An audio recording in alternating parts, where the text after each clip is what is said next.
આજે આપણે સાંભળીશું વટ સાવિત્રી વ્રત કથા, પૂજા વિધિ તથા વ્રતનો મહિમા. આ વ્રત વટ સાવિત્રી વ્રત અખંડ સૌભાગ્ય દેનાર છે, સુખ સૌભાગ્ય દેનાર છે. વટ સાવિત્રી વ્રત બહેનો પોતાના અખંડ સૌભાગ્ય માટે અને પતિની લાંબી આયુ માટે તથા સંતાનની રક્ષા માટે આ વ્રત કરે છે. આ વ્રતમાં વડલાની પૂજા થાય છે તથા સાવિત્રી તથા સત્યવાનની પૂજા થાય છે. આ વ્રત કરવાથી જીવનના તમામ દુઃખ દૂર થાય છે અને સારા આરોગ્યની પ્રાપ્તિ થાય છે. આપણા ભારત દેશમાં જુદા જુદા રાજ્યોમાં જુદી જુદી રીતે આ વ્રતની ઉજવણી થાય છે. આ વ્રત મુખ્યત્વે બિહાર, પંજાબ, હરિયાણા, ઉત્તર પ્રદેશમાં વધુ પ્રચલિત છે. હવે આપણે જાણી લઈએ વટ સાવિત્રી વ્રત જે બહેનો રાખે છે. જુદા જુદા રાજ્ય પ્રદેશ પ્રમાણે બહેનો આ વટ સાવિત્રી વ્રતમાં વડ વૃક્ષની પૂજા કરે છે. વૃક્ષની ચારેય તરફ રક્ષા સૂતર બાંધે છે. શાસ્ત્રોમાં બતાવ્યું છે કે વડ વૃક્ષમાં ભગવાન શ્રી નારાયણ, પરમ પૂજ્ય શ્રી બ્રહ્માજી અને ભગવાન મહેશનો વાસ હોય છે. આ વ્રત રાખવાથી પતિને અકાલ મૃત્યુનો ભય રહેતો નથી. શાસ્ત્રો અનુસાર એમ માનવામાં આવ્યું છે કે વટ સાવિત્રી વ્રત કરવાથી પારિવારિક જીવનમાં સુખ શાંતિ બની રહે છે. હવે આપણે જાણી લઈએ કે વટ સાવિત્રી વ્રતમાં પૂજન સામગ્રી કઈ કઈ જોઈશે, કેવી રીતે પૂજા કરવી. વટ સાવિત્રી વ્રતની પૂજામાં વાંસનો પંખો, લાલ કલાવા, કુમકુમ, કાચું સૂતર, માટીનો દીવો, ધૂપદીપ, અગરબત્તી, ફળ ફૂલ અને ઘઉંના દાણા અને 16 શૃંગારની સામગ્રી. અને આ 16 શૃંગારમાં કઈ કઈ વસ્તુ જોઈએ એ પણ જાણી લઈએ.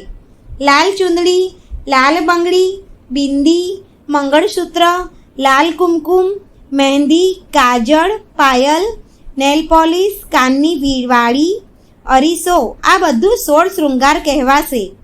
આ ઉપરાંત પાન, સોપારી, કમર કાકડી, થોડા પલાળેલા ચણા, નારિયેળ, પાણી ભરેલો લોટો, વડ વૃક્ષનું પાન અથવા નાગરવેલનું પાન લઈ શકાય છે.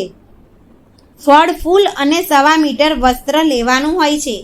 આ ઉપરાંત થાળીમાં પ્રસાદ, હળદર, કંકુ, અબીલ ગુલાલ, ચોખા લેવાના હોય છે. હવે આપણે જાણી લઈએ કે પૂજા વિધિ કેવી રીતે કરી શકાય છે. વટ સાવિત્રી વ્રતના દિવસે બહેનો વહેલા ઉઠીને સ્નાન આદિ પરવારીને 16 શૃંગાર કરવો જોઈએ. સૌભાગ્યવતી મહિલાઓ તૈયાર થાય છે જેમ લગ્નમાં તૈયાર થતી હોય એ રીતે. ત્યારબાદ પૂજા માટે સજાવેલી થાળી સામગ્રી લઈને વડલાના વૃક્ષ પાસે પહોંચે છે. પહેલીવાર જે બહેનો વ્રત રાખે છે એ બહેનો વસ્ત્રના બનેલા દુલ્હા દુલ્હનની જોડી પણ રાખી શકે છે. અને ત્યારબાદ વડલા નીચે સાવિત્રી તથા સત્યવાનનો ફોટો હોય કે મૂર્તિ હોય કે તેની પૂજા થાય છે. બ્રાહ્મણ દ્વારા પણ પૂજા થાય છે. બધી બહેનો સાથે મળીને પણ પૂજા કરે છે. ત્યારબાદ કંકુ, પલાળેલા ચણા, પુષ્પ, સોપારી, પાન, મીઠાઈ આદિ અર્પિત કરાય છે. વડલાના વૃક્ષ પાસે જ્યાં સત્યવાન અને સાવિત્રીની મૂર્તિ રાખવામાં આવે છે ત્યારે તેની પૂજા થાય છે. ત્યારબાદ વાંસના પંખાથી હવા નખાય છે અને પછી વૃક્ષની પરિક્રમા થાય છે. 5-7 કે બહેનોને અનુકૂળ હોય એ પ્રમાણે પરિક્રમા કરી શકાય છે. ત્યારબાદ વડલાના વૃક્ષ નીચે બેસી સાવિત્રી અને સત્યવાનની કથા સંભળાય છે. પોતાના પતિની લાંબી આયુ માટે પ્રાર્થના કરાય છે અને જે ચણા પ્રસાદ આપણે રાખેલો છે તે પ્રસાદ બધાને વહેંચાય છે. આ રીતે સાદી અને સરળ રીતે વ્રત રખાય છે. આ વડ સાવિત્રી વ્રતના દિવસે વડલાનું પૂજન કરવાથી ત્રિદેવની પૂજા સંપન્ન થાય છે. જેમ સાવિત્રીનો સુહાગ અમર રહ્યો તેમ આ વ્રત કરનાર, સાંભળનાર અને બહેનો જે શ્રદ્ધાથી આ વ્રત કરે છે તેને અવશ્ય શુભ ફળ પ્રાપ્ત થાય છે. કહેવાય છે કે આ વ્રત કરનાર બહેનના જીવનમાં અખંડ સૌભાગ્ય જળવાઈ રહે છે. વ્યવહારિક જીવનમાં કષ્ટ કે દુઃખ આવતું નથી. પતિ પત્ની બંને વચ્ચે પ્રેમ અને મધુરતા જળવાઈ રહે છે. આપણા હિન્દુ ધર્મમાં વ્રત, તપ, મોક્ષ આદિનું સૂચન ઋષિ મુનિઓએ કરેલું છે. તે પ્રમાણે જ આપણે ધાર્મિકતા જીવનમાં રાખીએ છીએ. વ્રત જપ તપ કરીએ છીએ તેનું પુણ્ય ફળ પ્રાપ્ત કરીને આપણે આપણા ખરાબ કર્મોને અથવા પાપોને નષ્ટ કરીએ છીએ. માટે વ્રત હંમેશા સુખ શાંતિ સૌભાગ્ય આપે છે. આમ આ રીતે વટ સાવિત્રીનું વ્રત કરતી બહેનો પૂજા અર્ચના કરીને વ્રતની કથા સાંભળે છે. હવે આપણે સાંભળીએ વટ સાવિત્રી વ્રતની કથા. ભગવાન ધર્મરાજની જય હો. પહેલાંના જમાનામાં અશ્વપતિ નામના એક રાજા હતા. તેઓ બહુ જ્ઞાની હતા, ધર્માત્મા હતા, વેદ તેમજ શાસ્ત્રોનું સાર જાણકાર હતા. પરમાત્માની એના પર મહેર હતી. છતાં રાજાને લાગતું હતું કે તે પોતાના પર પરમાત્મા રૂઠેલા છે અને પરમાત્મા આમ રિસાય ન હોત તો મને એક સંતાન તો અવશ્ય આપે જ. રાત દિવસ રાજા રાણી સંતાનની પ્રાપ્તિ માટે અંદરો અંદર સળગી રહ્યા હતા. આખરે થાકી હારીને તેઓએ મા સાવિત્રીની આરાધના કરવા લાગી. તેઓ સંતાન પ્રાપ્તિ માટે જાપ કરતા, હવન કરતા અને સાવિત્રી દેવીને પ્રસન્ન કર્યા. અને સાવિત્રી દેવી બોલ્યા કે હે રાજા, તારે જે માગવું હોય તે માગ. રાણીએ સંતાન માટે માગણી કરી, પરંતુ સાચી વાત તો એ હતી કે રાજાના ભાગ્યમાં સંતાન હતું જ નહીં. ત્યારે માતા સાવિત્રીએ કહ્યું કે તારા નસીબમાં પુત્ર જ નથી. તે મારી આરાધના કરી છે માટે તારે ત્યાં પુત્રી થશે. આ મારી આપેલી પુત્રીનું નામ મારા પર જ રાખજે. જાણી આટલું કહીને સાવિત્રી દેવી અદૃશ્ય થઈ ગયા. સમયાંતરે રાણીને ગર્ભ રહ્યો. પૂરા માસે રાણીએ પુત્રીનો જન્મ થયો. રાજાને પુત્રની જેમ જ માન્યું. દાન પુણ્ય કર્યા. રાજમહેલમાં આનંદનો દિવસ મનાયો. પુત્રી દેખાવમાં દેવકન્યા જેવી હતી. રૂપનો ભંડાર હતી. રાજાએ સાવિત્રી દેવીના કહેવા પ્રમાણે પોતાની દીકરીનું નામ સાવિત્રી પાડ્યું. હસતી રમતી બાળ સાવિત્રી હવે મોટી થઈ. સાવિત્રી પરણવા લાયક બની ગઈ. છોકરી પરણવા લાયક થાય એટલે માતા પિતાને સ્વાભાવિક રીતે ચિંતા થવા લાગે. સારા વરની, સારા ઘરની શોધ થવા લાગે. રાજાને કોઈ રાજકુમાર સાવિત્રી લાયક જણાતો ન હતો. ત્યાં તો અશ્વપતિ રાજાએ પોતાની દીકરી સાવિત્રીને બોલાવીને કહ્યું, તું ગુણવાન છે, જ્ઞાની છે, સારા સારનો સાર સમજે છે, એટલે મારે તને વધારે શું કહેવાનું હોય. હું તને મારા પ્રમાણે લગ્ન કરાવું, એના કરતાં તું તારા પ્રમાણે યોગ્ય વર શોધી લે તો સારું. સાવિત્રીએ પોતાના પિતાના કહેવા પ્રમાણે વરને પસંદ કરવા માટે પરદેશ જવાની તૈયારી કરવા માંડી. પોતાની સાથે વૃદ્ધ પ્રધાનને લીધો. જોઈતા સાધનો લીધા. શુભ મુહૂર્ત જોઈ બહાર નીકળી દેશ પરદેશ ફરતા ફરતા રાજકુમારને જોતા જોતા તે જંગલમાં પહોંચ્યા. ત્યાં એક રાજભ્રષ્ટ થયેલ સત્યવાન હાજર હતો, જે તેના અંધ મા બાપ સાથે રહેતો હતો. ત્યાં સાવિત્રી આવી અને સાવિત્રીની સત્યવાન પર નજર પડતા સત્યવાન તેના મનમાં વસી ગયો. સત્યવાનને ત્યાં જ તેના મનમાં વર ચૂકી હતી. સાવિત્રીએ પોતાના મનની વાત કહી. સત્યવાનને પોતાના દુઃખની વાત કરી. સત્યવાને કહ્યું કે જો તમે મારા થાવ તો હું ભાગ્યશાળી ગણાવું, પણ હું રાજપાઠ વગરનો રખડતો રાજકુમાર છું. હું તમને પ્રસન્ન કરી શકું તેમ નથી. ભવિષ્યમાં તમે પસ્તાવશો. ત્યારે સાવિત્રીએ કહ્યું કે મારે તમારી પાસેથી કશું જોઈતું નથી. આજ મળ્યું છે તેવું માનીને તમારી સાથે સદાય રાજીથી રહીશ. સત્યવાને સાવિત્રીએ ઘણી રીતે સમજાવી, પરંતુ સાવિત્રી સમજવા રાજી ન થઈ. તેથી સત્યવાને સાવિત્રીને કહ્યું કે આખરે તમે જીત્યા અને હું હાર્યો. સત્યવાનના આ શબ્દો સાંભળીને સાવિત્રીએ સત્યવાનના ચરણને સ્પર્શ કર્યા અને પછી પોતાના માણસોને લઈને તે પોતાના દેશ તરફ ચાલવા માંડી. સાવિત્રીએ પોતાના દેશમાં આવીને બધી જ વાત પોતાના પિતાને કહી. રાજાએ પોતાની પુત્રીની પસંદગીને પોતાની પસંદગી માની. એવામાં એક દિવસ નારદજી બધે ફરતા ફરતા અશ્વપતિ રાજાને ત્યાં આવી પહોંચ્યા. પછી કુશળ સમાચાર પૂછ્યા અને કહ્યું કે હે રાજા, સાવિત્રી હવે પરણવા લાયક થઈ છે. ક્યાં સુધી બેસી રહેશો?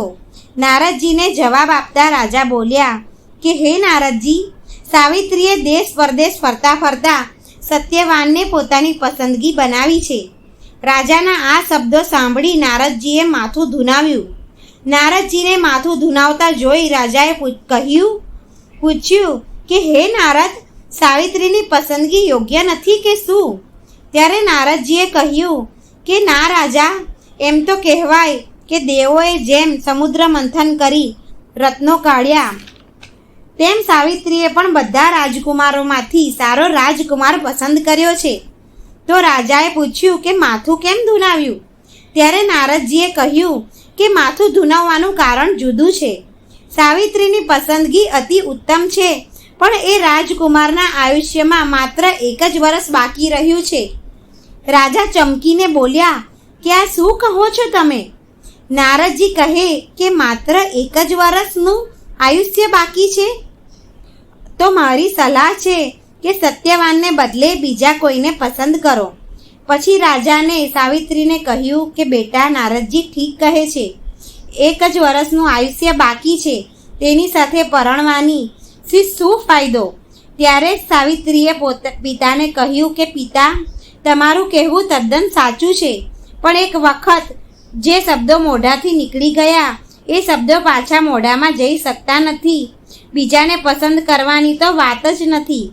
તે આયુષ્ય 1 વર્ષનું હોય, 1 દિવસનું હોય કે હોય જ નહીં તો પણ શું થયું?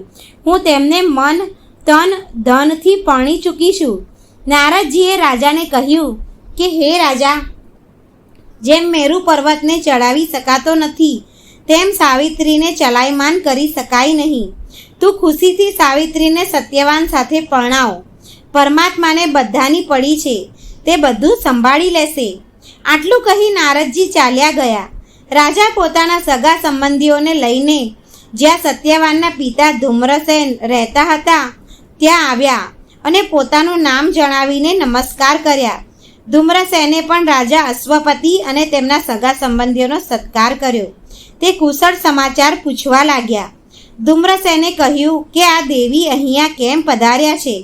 ત્યારે અશ્વપતિ રાજાએ કહ્યું કે મારી પુત્રી સાવિત્રી તમારી કુળવધુ થવાને કોળ સેવે છે.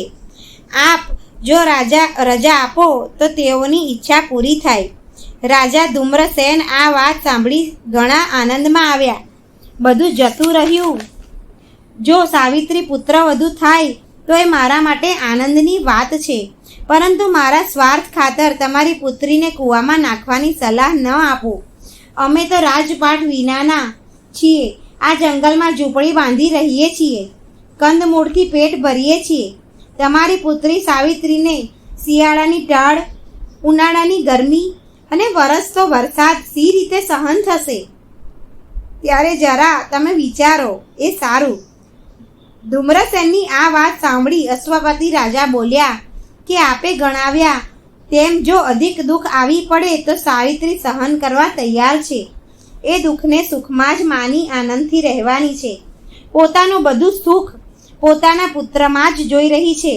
માટે આપ જો મારી દીકરીને સ્વીકારો તો તે આપની પુત્રવધુ થાય. ધૂમ્રસેને કહ્યું કે દીકરી સાવિત્રીને પુત્રવધુ બનાવું તો હું મારી જાતને ભાગ્યશાળી માનીશ. ધૂમ્રસેન લાચાર થઈ ગયા. તેને સત્યવાન સાથે સાવિત્રીના લગ્ન કરાવ્યા. વિધિપૂર્વક લગ્ન થયા. રાજાએ કેટલુંય દાન આપ્યું અને ધૂમ્રસેનને નમસ્કાર કર્યા અને પોતાના માણસો સાથે પોતાના દેશ તરફ જવા લાગ્યા. સત્યવાન સાથે લગ્ન થવાથી સાવિત્રી અતિ આનંદમાં રહેવા લાગી. આનંદમાં રહેતી હોવા છતાં તેનાથી નારદજીના શબ્દો ભૂલાતા ન હતા. આયુષ્યમાં ફક્ત 3 જ દિવસ બાકી રહ્યા ત્યારે સાવિત્રી દેવીનું વ્રત કરવા માંડ્યું.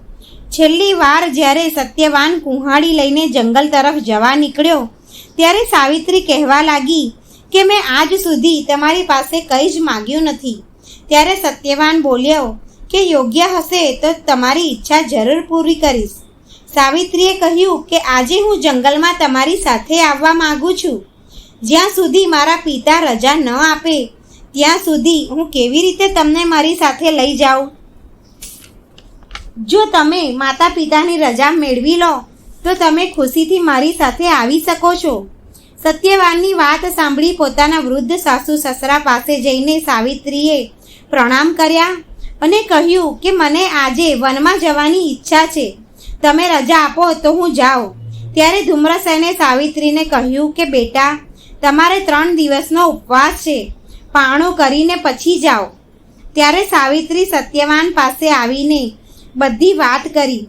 તેઓ હસતા વાત કરતા વનમાં ચાલ્યા. રસ્તે જતા સાવિત્રી ઝાડના નામ, ફૂલોના નામ પૂછતી. લાકડા ચીરતા સત્યવાનના માથાનો દુખાવો આરંભ થયો. શરીર કંપવા લાગ્યું. લાકડા ચીરવાનું મૂકીને સાવિત્રી પાસે આવ્યો અને કહેવા લાગ્યો કે કોણ જાણે આજે આખાય શરીરમાં ધ્રુજારી આવી રહી છે. સત્યવાન પાસે આવનાર મૃત્યુની ઘડીઓ ગણાઈ રહી છે તેમ સાવિત્રી સમજી ગઈ. સત્યવાનનું માથું ખોળામાં લીધું. સાવિત્રીએ માથું ખોળામાં લીધું તેવું તરત જ એક તેજસ્વી ભયંકર કાળો પુરુષ નજરે પડ્યો. સાવિત્રી જોતા જ ચમકી ગઈ અને કહે, તમે કોણ છો? દેવ છો કે દાનવ છો? શા માટે અહીંયા આવ્યા છો? દરેક જીવને કંપાવતો એ મનુષ્ય બોલ્યો કે હે સાવિત્રી, હું યમરાજ છું. તારા પતિનું આયુષ્ય પૂરું થયું છે, માટે તેનો જીવ લેવા આવ્યો છું. સાવિત્રી બોલી કે મેં તો સાંભળ્યું છે કે માણસને લેવા દૂત આવે છે. આજે આપ શા માટે આવ્યા છો? તો યમરાજા બોલ્યા કે તારા જેવી સતી સાવિત્રી પાસેથી ધર્માત્મા સત્યવાનનો જીવ દૂતો લઈ જઈ શકે નહીં, માટે મારે આવવું પડ્યું છે. ત્યારબાદ યમરાજે ધર્માત્મા સત્યવાનના દેહમાંથી અંગૂઠા જેવડો જીવ બહાર ખેંચી લીધો. દેહમાંથી પ્રાણ જતા સત્યવાનનો શ્વાસ બંધ થઈ ગયો. મુખની ક્રાંતિ ફરી ગઈ. સત્યવાન મરણ પામ્યો. યમરાજે તો સત્યવાનના અંગૂઠા જેવડા જીવ લઈને દક્ષિણ દિશા તરફ આગળ વધ્યો. પતિના મરણથી દુઃખી થતી સાવિત્રીએ પતિના મસ્તક નીચે મૂક્યો. પછી સત્યના આધારે તે યમરાજની પાછળ પાછળ ચાલવા લાગી. ધર્મરાજે સાવિત્રીને જોઈ કહ્યું કે હે પુત્રી સાવિત્રી, સંબંધીઓને વરનારની પાછળ જેટલું જવું જોઈએ તેના કરતાં તું ઘણું વધારે આવી છે.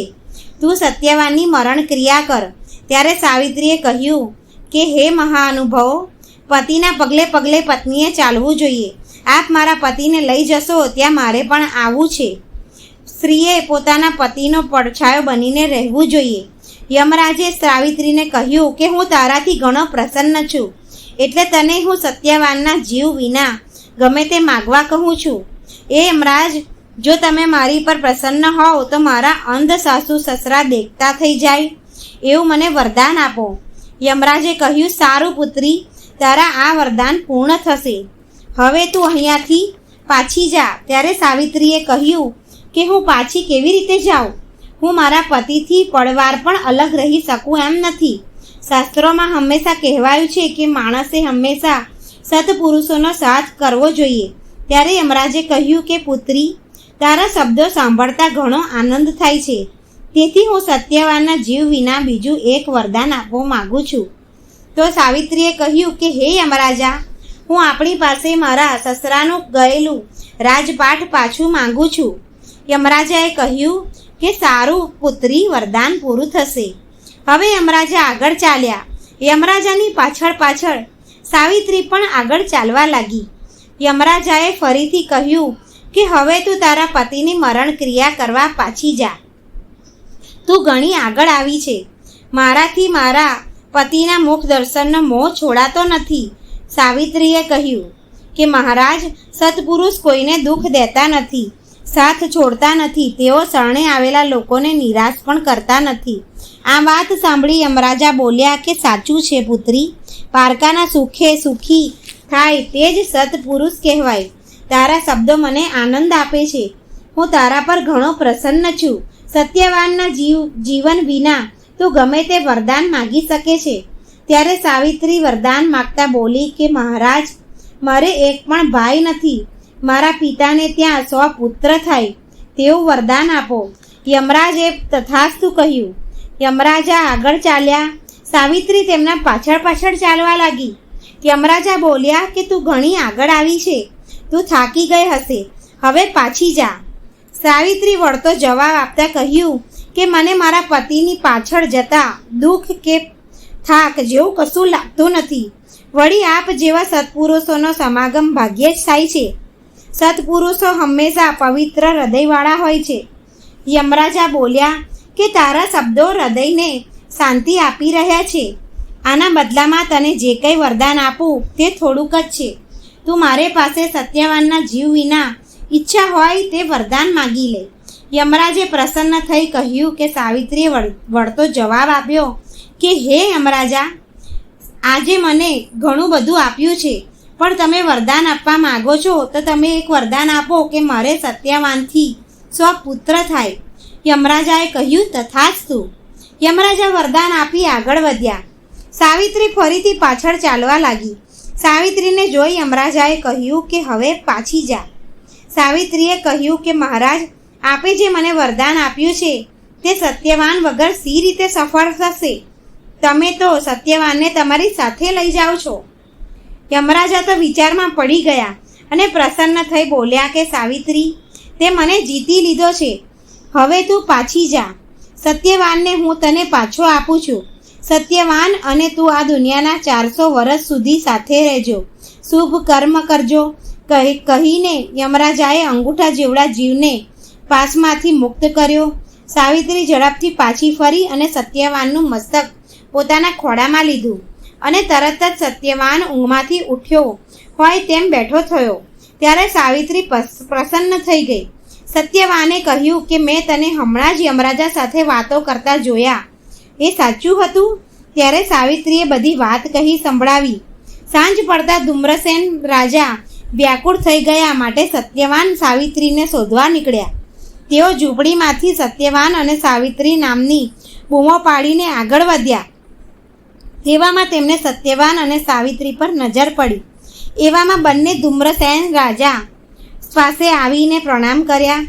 પુત્ર અને પુત્રવધૂને જોઈને રાજા અત્યંત પ્રસન્ન થઈ ગયા અને કહેવા લાગ્યા કે આ તો ઈશ્વરનો આશીર્વાદ છે, નહીં તો હું અંધ દેખતો કેવી રીતે થઈ જાઉં. સત્યવાને પોતાના પિતાને બનેલી બધી ઘટના વિશે જણાવ્યું. રાજા ધુમ્રસેન ખૂબ જ આનંદિત થઈ વારંવાર સાવિત્રીને આશીર્વાદ આપવા લાગ્યા. એટલામાં તેમના માણસો શોધતા શોધતા રાજા ધુમ્રસેન પાસે આવ્યા અને કહ્યું કે હે રાજા, આપના રાજપાટને પડાવી લેનારના ઈશ્વરે નાશ કર્યો છે, માટે આપ રાજપાટ સંભાળી અમારું રક્ષણ કરો. ગુરુજનો અને માણસોનું કહેવું સાંભળીને ધુમ્રસેન રાજા પોતાના કુટુંબ સાથે પોતાના રાજ્યમાં પાછા ફર્યા અને રાજ સિંહાસન પર બેસી પ્રજાનું પાલન કરવા લાગ્યા. યમરાજાના વરદાનથી સાવિત્રી 100 ભાઈની બહેન બની અને પોતે 100 પુત્રોની માતા પણ બની. અને એ બધાના મૂળમાં સાવિત્રીનું વ્રત હતું. એ હે સાવિત્રી દેવી, તમે જેવા સત્યવાન અને સાવિત્રીને ફળ્યા તેવા આ કથા સાંભળનાર, કહેનાર અને વ્રત કરનાર સૌને ફળજો. બોલો માં સાવિત્રી દેવીની જય.